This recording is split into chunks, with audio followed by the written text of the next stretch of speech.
यशोधरा नगर थाना क्षेत्र में पुराने विवाद को लेकर 28 वर्षीय युवक पर लोहे की रॉड से हमला किए जाने का मामला सामने आया है।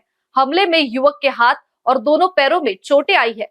घायल का उपचार मयो अस्पताल में कराया गया। पुलिस के अनुसार वैशाली नगर निवासी जब्बार रज्जाक शेख उम्र 28 वर्ष का कुछ दिन पहले इंदिरा माता नगर यशोधरा नगर निवासी जुबेर अली शराफत अली उम्र 20 वर्ष से विवाद हुआ था। 12 अगस्त की रात से 13 अगस्त की सुबह के बीच जब्बार अपने छोटे भाई की तलाश में निकला था।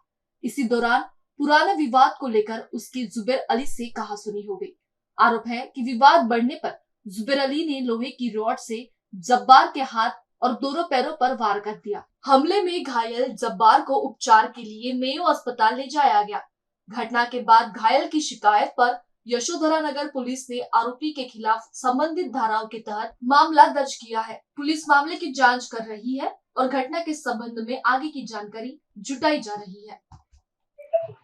सर, आपल्या यशोधरा नगर पोलीस स्टेशन अंतर्गत आपण एका शारीरिक वादावरून चाकूबाजी झाल्याची नेमकी माहिती आहे। कोण आरोपी आहे, कशाबद्दल झाले ते काय माहिती? पोलीस ठाणे यशोधरा नगर येथे दिनांक 13/8/2026 रोजी गुन्हा दाखल झाला आहे। त्याच्यामध्ये जे काही फिर्यादी आहे जब्बार रज्जाक शेख वय 28 वर्ष राहणार वैशाली नगर यांनी अशी फिर्याद दिली आहे की जो काही आरोपी आहे या गुन्ह्यामधला जुबेर अली शराफत अली वय 21 वर्ष राहणार इंदिरा माता नगर याने जुन्या भांडणाच्या कारणावरून जे फिर्यादी आहे याला लोखंडी रॉडने मारहाण केली होती आणि त्याच्यामध्ये फिर्यादी जखमी झाल्याने पोलीस ठाणे यशोधरा नगर येथे अपराध क्रमांक 622/26 कलम 118(1) बीएनएस अन्वये गुन्हा दाखल करण्यात आलेला आहे। गुन्ह्याचा पुढील तपास चालू आहे। आरोपीला ताब्यात घेण्यात आला आहे। पुढील तपास सुरू आहे। सर, जो अटक आरोपी आहे त्याचा ते पार्श्विक रेकॉर्ड समोर आला आहे, तो काय कामधंदे करत आहे, नेमका वाद कुठल्यावरून होता काय माहिती? जो काही आरोपी आहे त्याचा यापूर्वीचा क्राईम रेकॉर्ड नाही आहे।